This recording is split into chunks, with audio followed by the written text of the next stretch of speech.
Tristemente, es común en el día de hoy escuchar a una gran cantidad de cristianos expresar que Dios es un caballero, que nunca irá más allá de la voluntad del hombre en torno a dar una respuesta positiva al hombre al Evangelio. En ese sentido es que expresan que Dios es un caballero. Dios no va a ir más allá de respetar la voluntad del hombre en respuesta al Evangelio.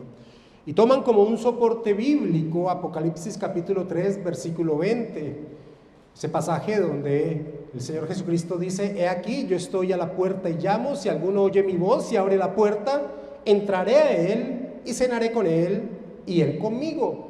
Y dicen: si ves, Dios es respetuoso en torno a que el hombre permita entrar a sus vidas, señalan. Ahora, quienes toman esa posición tienen esta imagen de Dios, como alguien lo expresó y que se ha convertido en un clásico. La imagen de estas personas que tienen este pensamiento es que Dios es un viejito bonachón que está desesperado por salvar a los hombres, pero que continuamente falla en su intento. La verdad, ese Dios solo puede existir o surgir de la imaginación del hombre, pero no de las Escrituras. Pasajes como Apocalipsis capítulo 3, versículo 20 son tergiversados para tratar de apoyar ese tipo de pensamiento. Este pasaje de Apocalipsis 3:20 no se escribe a una persona incrédula o a un nuevo creyente, se escribe a una iglesia que ha dejado de tener comunión con el Señor Jesucristo. Muy por el contrario, las Escrituras nos presentan a un Dios que atrae para sí a aquellos que en su sola voluntad Él eligió desde antes de la fundación del mundo. El Señor Jesucristo dijo: también tengo otras ovejas que no son de este redil, aquellas también debo traer, y oirán mi voz, y habrá un rebaño y un pastor. Esto está en Juan capítulo 10, versículo 16. Y en ese mismo Evangelio de Juan encontramos una expresión del Señor Jesucristo que muestra la imposibilidad del hombre de venir a Dios, de venir a Cristo, si Dios no actúa dentro de él. En Juan capítulo 6, versículo 44, un pasaje que es muy conocido en torno a este tema, el Señor Jesucristo dice: ninguno puede venir a mí, ninguno, si el Padre que me envió no le trajere. Ninguno puede venir a mí si el Padre que me envió no le trajere. Y la Biblia textual, que es una traducción más ceñida a las palabras tal cual como están en los manuscritos, expresa este mismo pasaje de Juan 6:44: ninguno puede venir a mí si el Padre que me envió no lo arrastra. No lo arrastra. Y esa última expresión que nos trae la Biblia textual, que es más ceñida a las palabras dentro de los manuscritos, esa última expresión está acorde con la enseñanza que nos traen las Escrituras en torno al estado natural del hombre. El hombre es un ser muerto espiritualmente, y un muerto espiritualmente no desea venir a Dios. El apóstol Pablo describe muy bien lo que es un muerto espiritual en torno a esa necesidad de venir a Dios, en torno al entendimiento de las cosas espirituales. El apóstol Pablo dice en 1 Corintios 2:14: pero el hombre natural no percibe las cosas que son del Espíritu de Dios, porque para él son locura y no las puede entender, porque se han de discernir espiritualmente. Un hombre en su estado natural no desea a Dios, no desea al Dios de las Escrituras, no desea a Dios. Un muerto espiritual no puede venir a Cristo a menos que la acción poderosa de Dios intervenga en su vida. Una buena ilustración, cuando en las clases de teología sistemáticas o cuando tomas un texto de teología sistemática en torno a este tema de la incapacidad del hombre por su estado natural, una buena ilustración es lo que sucede con Lázaro muerto en la tumba. Ese muerto solamente puede salir de su estado de muerte, venir a vida y responder a las palabras de Cristo cuando el Señor le ordena venir. Es una buena ilustración en torno al estado espiritual de los hombres en su estado natural. Un muerto espiritual solo llega a tener vida por la acción poderosa de Dios, quien lo llama para sí, y aquel que estaba muerto vive. La regeneración, la vida espiritual, el nuevo nacimiento, y ahora viene a Cristo porque ama venir al Señor. La acción divina en el hombre para que éste tenga la capacidad de responder al mensaje del Evangelio, no por una coerción, sino como quien es dotado y reacciona a su miserable condición, anhela, ama venir a Cristo. Es una gracia irresistible, en el sentido que ahora, con esa capacidad dada por el Espíritu Santo, con esa nueva vida espiritual, ama venir a Cristo, anhela, se goza venir a Cristo. Agustín de Hipona expresaba lo siguiente: una inspiración oculta de Dios, una inspiración de la fe y del temor de Dios, una ayuda para hacer el bien, unida a la naturaleza y a la doctrina por la inspiración de un amor ardiente y deslumbrante, un suministro de virtudes, una inspiración de amor por medio del Espíritu Santo, señalaba Agustín. Y Hermann Bavinck expresó: esta gracia es irresistible, inexorable e insuperablemente tiene su camino con la voluntad humana. No es rechazada por ningún corazón, por duro que sea, porque Dios por su gracia quita el corazón de piedra y pone un corazón de carne en su lugar. Los elegidos, aquellos que reciben esta gracia, no solo pueden venir a Cristo por medio de ella, sino que vendrán a Él. Es una gracia irresistible, pero es irresistible porque se anhela venir a Cristo cuando se recibe la gracia de la vida espiritual. La historia de la conversión del apóstol Pablo contiene elementos que sin duda son únicos y exclusivos de su llamado. Lo conocemos, la gran mayoría que estamos aquí sentados. La historia de la conversión del Pablo es apasionante porque hay aspectos llamativos, pero también presenta elementos comunes a todos los cristianos.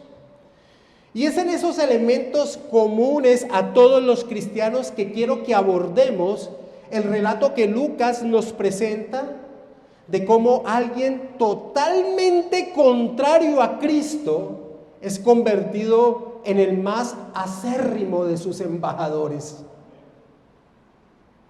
Y esta es una ilustración del poder de Dios de dar vida a un muerto espiritual.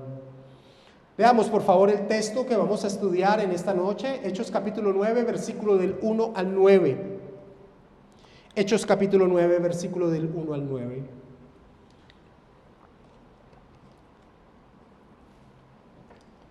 Saulo, respirando aún amenazas y muerte contra los discípulos del Señor, vino al sumo sacerdote y le pidió cartas para las sinagogas de Damasco, a fin de que si se hallase algunos hombres o mujeres de este camino, los trajese presos a Jerusalén.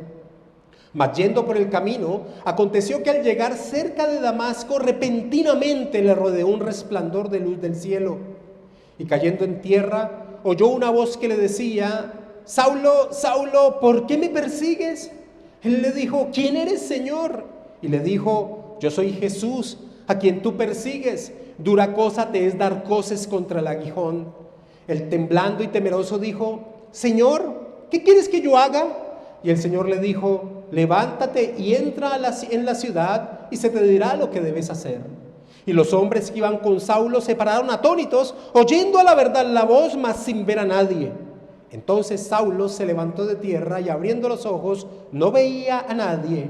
Así que llevándole por la mano, le metieron en Damasco, donde estuvo 3 días sin ver y no comió ni bebió.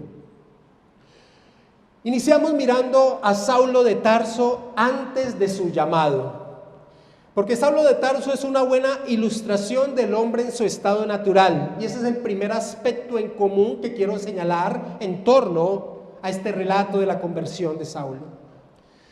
Lucas ya nos ha presentado a este hombre en el relato que ha venido realizando. Eso es algo característico en Lucas. Cuando Lucas quiere introducir a un personaje importante, nos lo presenta unos capítulos antes con algunas referencias para después dedicarse a él.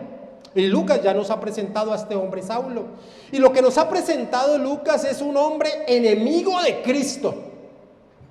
Este hombre autorizó y contempló con beneplácito el apedreamiento de Esteban. En Hechos capítulo 7, versículo 58, Lucas nos dice: y echándole fuera de la ciudad a Esteban, le apedrearon y los testigos pusieron sus ropas a los pies de un joven que se llamaba Saulo. Y en el capítulo 8, versículo 1 dice: y Saulo consentía en su muerte, la aprobaba. Es más, ese consentía se gozaba en lo que estaba aconteciendo. Saulo también fue el principal promotor de la violenta persecución que se levantó en Jerusalén contra los cristianos de origen gentil, como Esteban.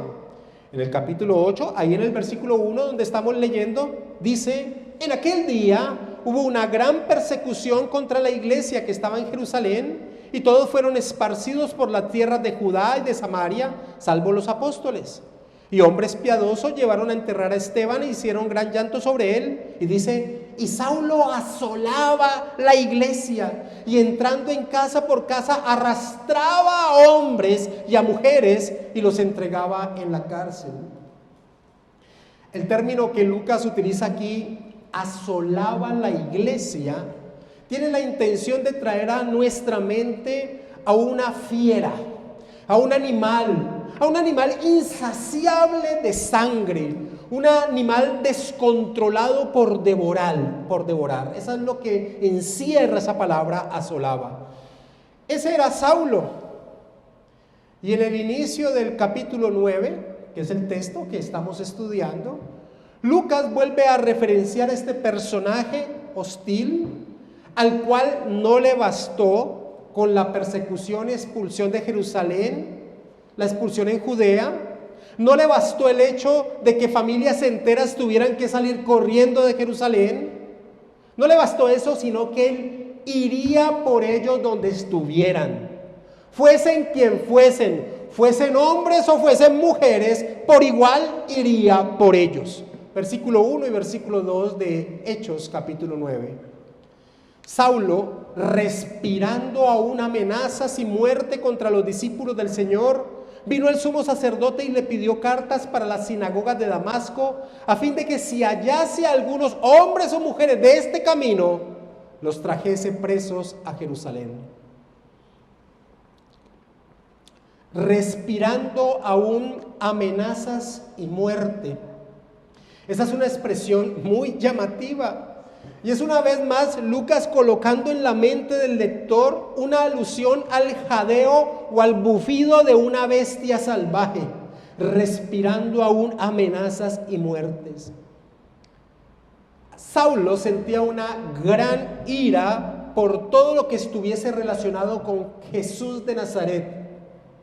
El propósito de su vida, y eso nos lo permite expresar ese Saulo aún respirando amenazas, estaba con ese objetivo, ese era su momento a momento en su día, su intención. Saulo respirando aún amenazas por aquello de ese camino, señala Lucas.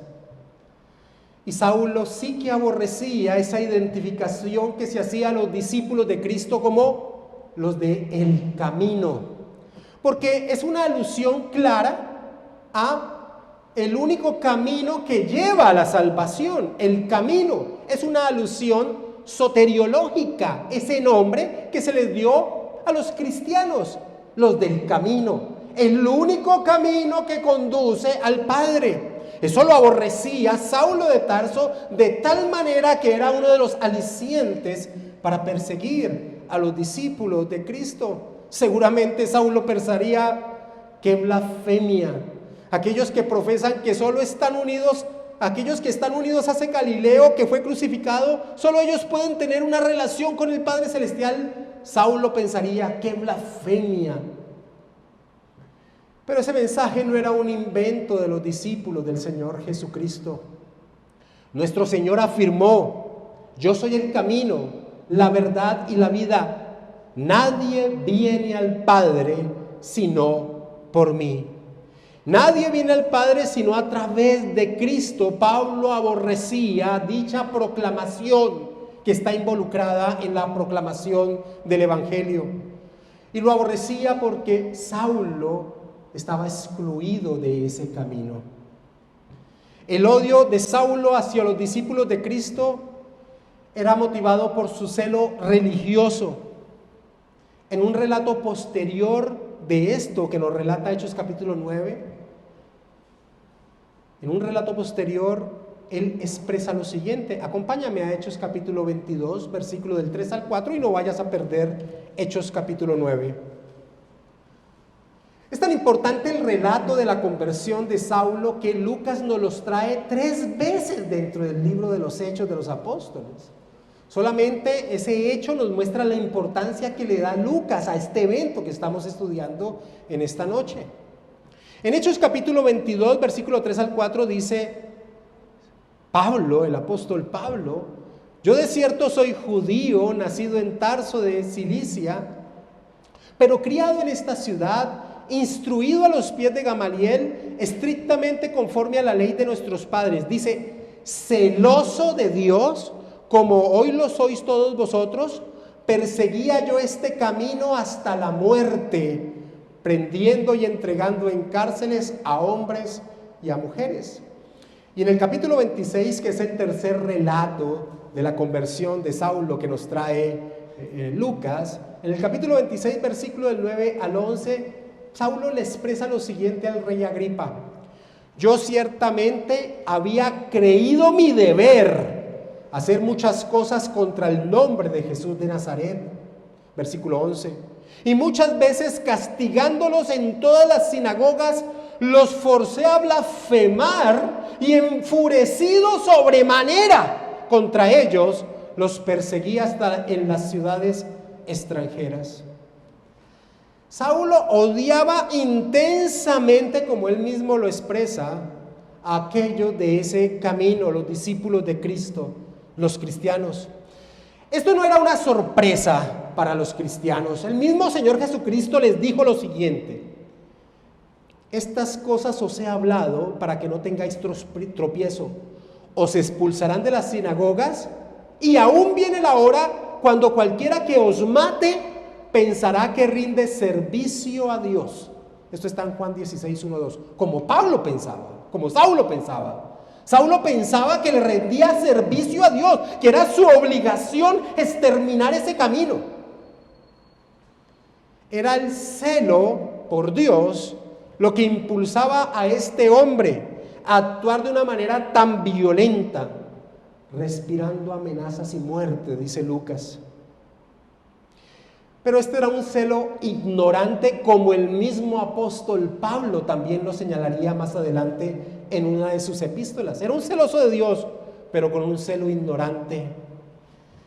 Los parámetros que tenía Saulo escriturales para actuar como actuaban eran afines, era a Elías, estos hombres violentos que por el celo de Dios actuaban en pos de tratar de proteger la verdad de Dios.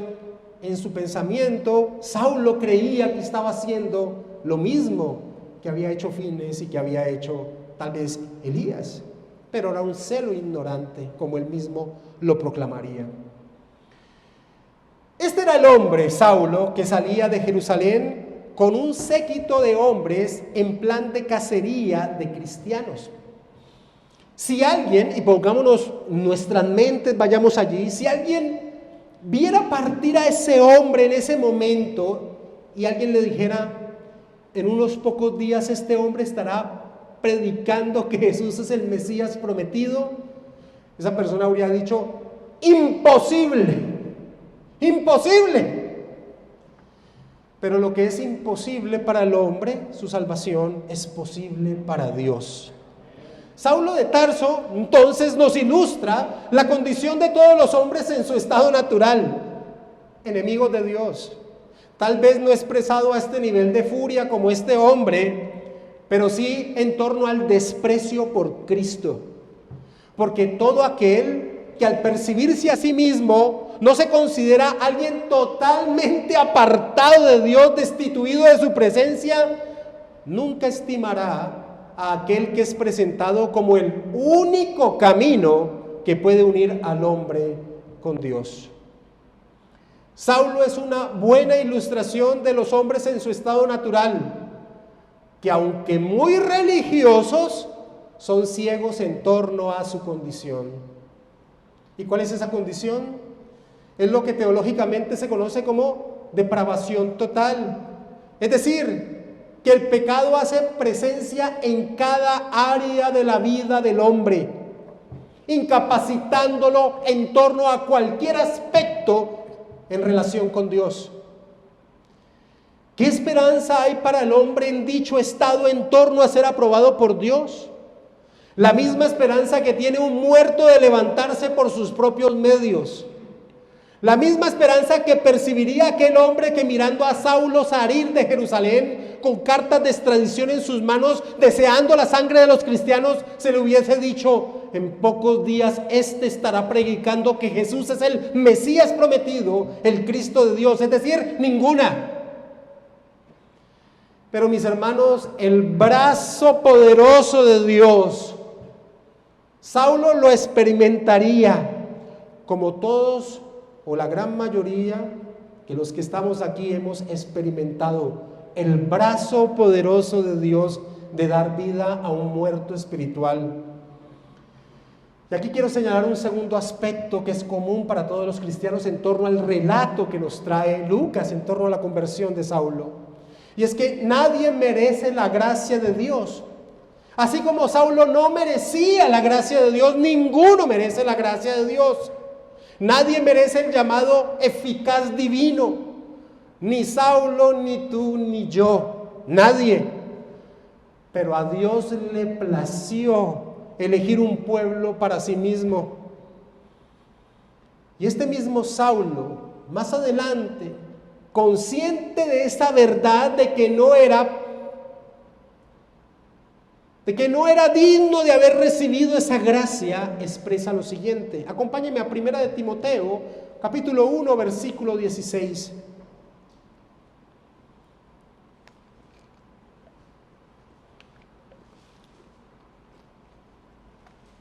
Pero por esto fui recibido a misericordia, para que Jesucristo mostrase en mí el primero toda su clemencia, para ejemplo de los que habrían de creer en él para vida eterna. Si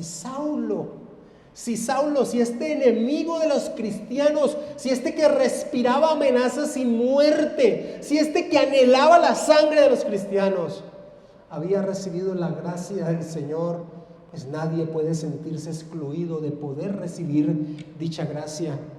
Así que a la pregunta, ¿qué fue lo que ocasionó la conversión de Saulo?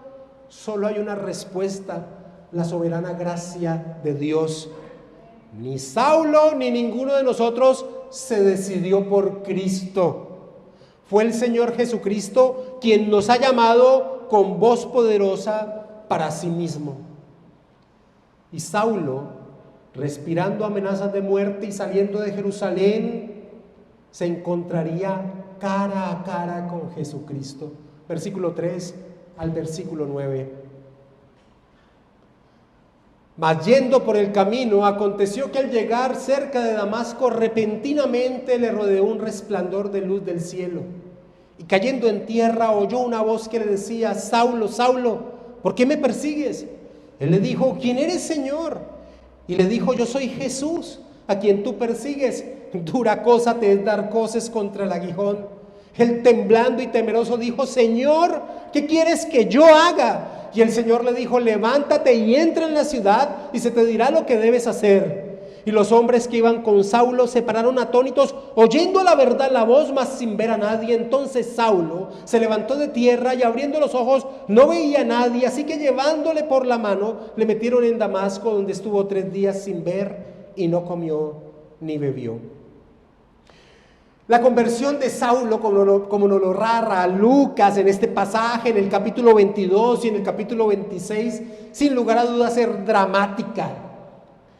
Pero lo espectacular de esta no debe llevarnos a pasar por alto una realidad que está presente en la vida de aquellos que Dios llama para sí. Y esto es que Dios ya estaba trabajando en el corazón de Saulo desde antes de este evento. ¿Cómo así? La expresión que encontramos en el versículo 5, parte B, dura cosa te es dar coces contra el aguijón, nos lo permite entender que Dios ya estaba trabajando en la vida de este hombre Saulo. Como expresamos en enseñanzas pasadas, dar coces contra el aguijón es una expresión que trae a la mente la imagen de un animal salvaje que está siendo pinchado, aguijoneado por una lanza, y aunque el animal trata de destruirla, al intentarlo lo que hace es causarse un mayor daño, un mayor dolor. Es una pelea perdida para el animal. Muchos exégetas dicen que este era uno de los aspectos que hacía que Saulo actuase con tanta furia en contra de los cristianos. Su conciencia lo martirizaba y como quien quiere acallarla a la fuerza, actuaba con toda violencia para lograrlo. Alguien expresó: el fanatismo solo se encuentra en individuos que buscan compensar sus dudas secretas. ¿Qué era lo que martirizaba la conciencia de Saulo? Primero, que existiese la posibilidad de que Jesús fuese quien dijo que era y que sus discípulos proclamaban, el Mesías prometido. Esta posibilidad no dejaba tranquilo a este hombre que era un temeroso, un hombre que temía a Dios, un hombre celoso por Dios. Esa posibilidad de que Jesús fuese lo que él dijo que era y que los discípulos de este Jesús proclamaban, era algo que no dejaba tranquila la conciencia de Saulo. ¿Y cómo podemos decir eso? Porque nos encontramos en los relatos de los evangelios que muchos judíos, también muy temerosos de Dios, tenían esta misma inquietud. En Juan capítulo 10, versículo 24, nos relata Juan, y le rodearon a Jesucristo, y le rodearon los judíos y le dijeron: ¿hasta cuándo nos turbarás el alma? ¿Hasta cuándo nos turbarás el alma? Si tú eres el Cristo, dísnoslo abiertamente. Qué desazón para alguien que temía a Dios como Saulo, que realmente Jesús fuese lo que dijo ser. Pero en su ser, en el ser de Pablo, esta idea, aunque inquietante, era imposible de aceptar en su estado natural. ¿No te has preguntado alguna vez si Saulo vio cara a cara a Cristo en el ministerio del Señor? Si tal vez lo escuchó enseñar. Si en algún momento las cruzadas, las miradas de Saulo y del Señor Jesucristo se cruzaron. La tumba vacía, sin lugar a dudas, era otro aspecto de inquietud en la vida de Saulo. Y aunque muchas historias se habían levantado para tratar de matizar el hecho de que no había un cuerpo, la realidad es que no había un cuerpo en la tumba de Jesús. Otro punto que martirizaba la conciencia de Pablo era el testimonio que él había escuchado de Esteban. No solo fueron las palabras de Esteban, sino el mismo físico de Esteban que nos relata Lucas, que parecía el rostro de un ángel. ¿Y cómo enfrentó el martirio? Señor, no les tomes en cuenta este pecado. ¿Quién pudo haber informado a Lucas esas palabras de Esteban, sino alguien que estuvo presente en medio del apedreamiento? Y sabemos que Saulo estaba allí presente en medio del apedreamiento y que Lucas estuvo unido al ministerio del apóstol Pablo. Sin lugar a dudas, este era un punto que también martirizaba la conciencia de Saulo. Y un tercer punto que acosaba la conciencia de Saulo era que por la acción divina él mismo ya era consciente de que era un pecador, de que aunque al exterior era irreprensible en cuanto a la ley, en el interior él sabía que era un pecador porque codiciaba. En Romanos capítulo 7, versículo 7, parte B, Pablo dice: pero yo no conocí el pecado sino por la ley, porque tampoco conociera la codicia si la ley no dijera: no codiciarás. Así que aunque en el relato de Lucas nos presenta, pareciese que la conversión de Saulo fue repentina, el Señor Jesucristo con lo que expresa: dura cosa te es dar coces contra el aguijón, nos enseña que ya el corazón de Saulo, el Señor había empezado a trabajar como el buen agricultor que prepara el terreno para que cuando la semilla caiga, ésta dé fruto. Pero hay un tercer aspecto en este acto dramático de la conversión de Saulo que no podemos pasar por alto y que expresa una gloriosa verdad que acontece cuando Él nos llama para sí. Volvamos a leer versículo 3 hasta el versículo 5 de Hechos 9. Mas yendo por el camino, aconteció que al llegar cerca de Damasco, repentinamente le rodeó un resplandor de luz del cielo, y cayendo en tierra oyó una voz que le decía: Saulo, Saulo, ¿por qué me persigues? Él le dijo: ¿quién es, Señor? Y le dijo: yo soy Jesús a quien tú persigues. Dura cosa te es dar coces contra el aguijón. Amados hermanos, sin dudas, este fue el momento más dramático de la existencia de Saulo. Lo que antes creía en torno a Dios y su relación con Él, ahora adquiría el verdadero sentido. ¿Cuál? Jesús sin dudas estaba vivo. Era verdad que había resucitado. El mensaje de los del camino era verdad. Él era el Mesías anunciado en las Sagradas Escrituras. Él era el Cristo de Dios. Él era el Hijo del Hombre anunciado por Daniel. Él era el Rey universal. Todas esas verdades estaban comprobadas en ese instante para el apóstol Pablo, para Saulo en ese momento. Todas esas verdades que él bien conocía y atesoraba ahora adquirían un significado en torno a Cristo. Sin lugar a dudas, este fue el momento de quiebre en la existencia de este hombre. Pero sobre todo, la parte que con mayor potencia afectó a Saulo es que aquellos que creían en Jesús, esos del camino, de una manera más allá del entendimiento humano, estaban en Él, estaban unidos a Él. Saulo, Saulo, ¿por qué me persigues? Yo soy Jesús, a quien tú persigues. Perseguir a un discípulo es perseguir a Cristo. Él es la cabeza a la cual su cuerpo está unido. Y esto era algo que, ahora vamos a ver, afectó el entendimiento teológico del apóstol Pablo. El Señor Jesucristo enseñó lo siguiente en lo que se conoce como la parte escatológica de la enseñanza del Señor Jesús.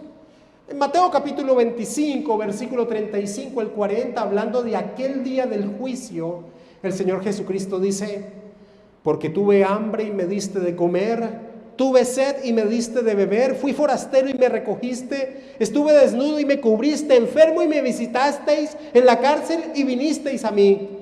Entonces los justos le responderán diciendo: Señor, ¿cuándo te vimos hambriento y te sustentamos, o sediento y te dimos de beber? ¿Y cuándo te vimos forastero y te recogimos, o desnudo y te cubrimos? ¿O cuándo te vimos enfermo o en la cárcel y vinimos a ti? Y respondiendo el rey les dirá: de cierto os digo que cuando lo hiciste a uno de estos mis hermanos más pequeños, a mí lo hicisteis.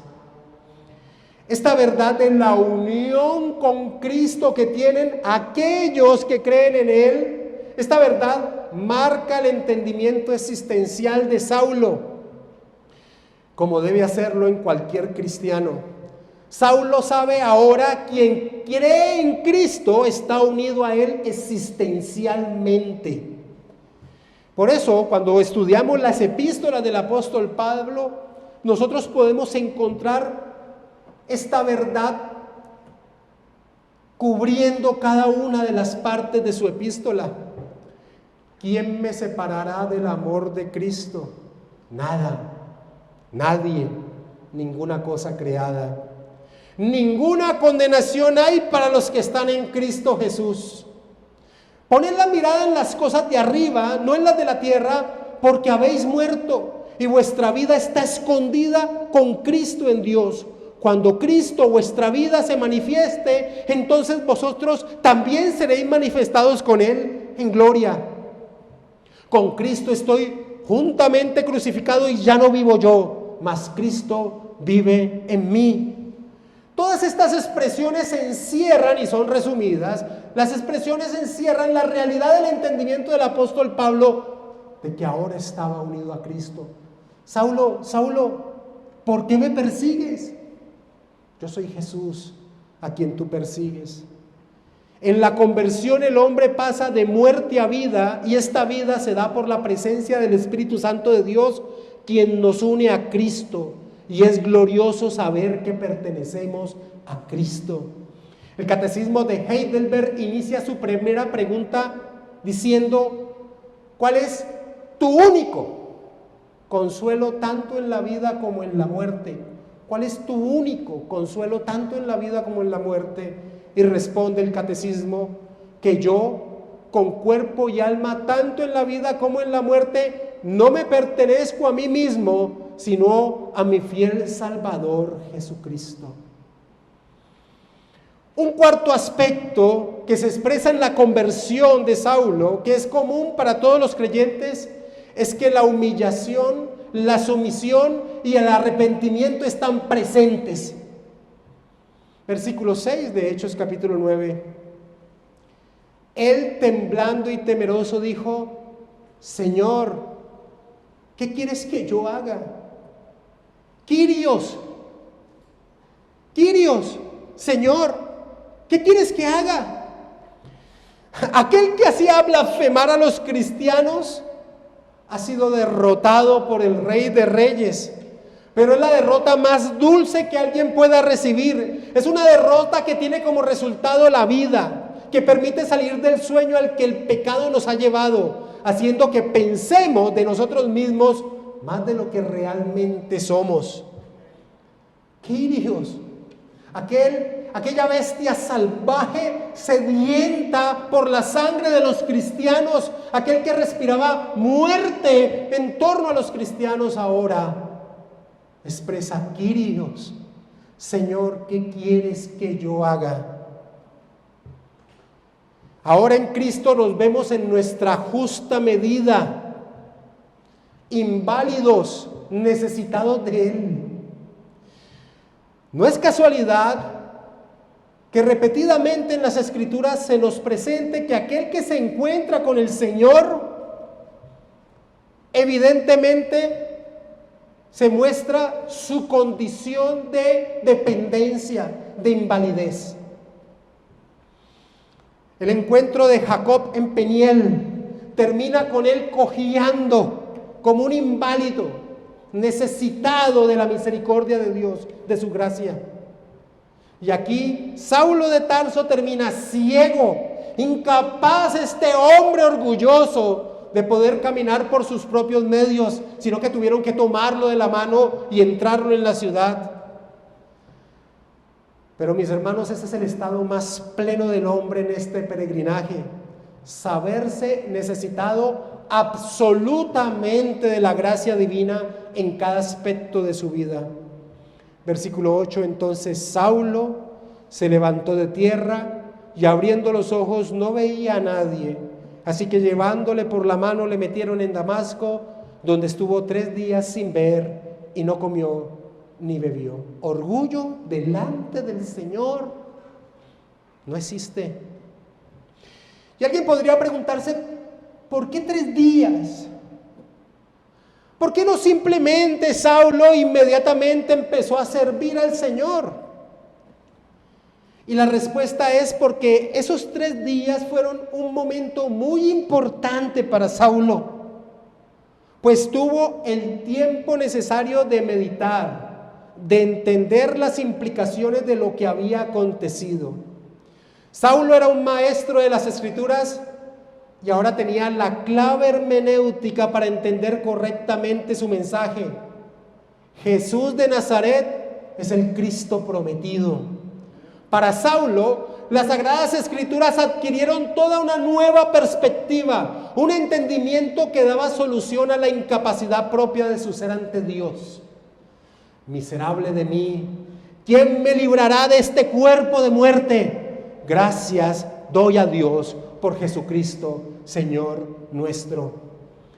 Saulo tuvo un encuentro dramático con Jesucristo, pero la fe que él llegó a depositar en Jesús no se fundamentó en lo emocional del encuentro, se desarrolló en medio de la meditación de esa verdad y no por coerción obligada a creer lo que no podía aceptarse. Esos 3 días fueron un momento para Saulo muy importante. Y en la próxima semana vamos a ver que él oraba al Señor en medio de ese momento, mostrando su real conversión, su real fe, no un momento emocional, sino un momento de total entrega al Señor. Pero hay un quinto punto, un aspecto en torno a la conversión que no podemos dejar pasar por alto en este relato, y es la particularidad del llamado divino. El Señor llama a Saulo. El Señor no llama a los que estaban a su alrededor. El Señor llama a Saulo. Los otros veían que algo acontecía, pero no pudieron entender lo que a Pablo se le decía. El versículo 7 de Hechos 9 nos dice lo siguiente, Lucas. Y los hombres que iban con Saulo se pararon atónitos, oyendo a la verdad la voz, mas sin ver a nadie. Y acompáñame a Hechos capítulo 22, versículo 9. En otro de los relatos de la conversión de Saulo. Y los que estaban conmigo, dice el apóstol Pablo, vieron a la verdad la luz y se espantaron, pero no entendieron la voz del que hablaba conmigo. Así que este llamado fue un llamado particular para este hombre. Los otros no pudieron entender lo que se le decía a Saulo. Vieron la luz, vieron que algo acontecía, tal vez escucharon un rumor, pero no entendieron qué se estaba diciendo a Saulo. Porque como nuestro Señor Jesucristo enseñó a Nicodemo, el viento sopla de donde quiere y oyes su sonido, mas ni sabes de dónde viene ni a dónde va. Así es todo el que es nacido del Espíritu. Un llamamiento particular, así como aconteció con nosotros en un día que al Señor le plació abrir nuestro corazón como abrió el corazón de Lidia para estar atento a las palabras del Señor. La gracia que recibió Saulo, no fue enviada para los otros que lo acompañaban. La conversión del apóstol Pablo es maravilloso estudiarla, pero no es menos maravilloso, mis amados hermanos, de lo que Dios ha hecho con cada uno de nosotros. Cada uno de nosotros es un testimonio de un milagro evidente. Tan muertos como Saulo de Tarso estábamos nosotros, tal vez hombres religiosos, sin lugar a dudas, pero muy alejados de amar a Cristo, al Cristo de las Escrituras. Y al igual que Saulo, a nosotros se nos ha concedido no solamente creer en Él, sino también padecer por Él. Y la próxima semana veremos en la continuación de este relato que Lucas nos trae esta realidad. No solo se nos ha concedido creer en Él como a Saulo, sino también padecer por Él. Pero en medio del padecimiento hay un regalo precioso de Dios para nuestra vida, para afrontar dicho padecimiento. Vamos a orar, mis amados hermanos.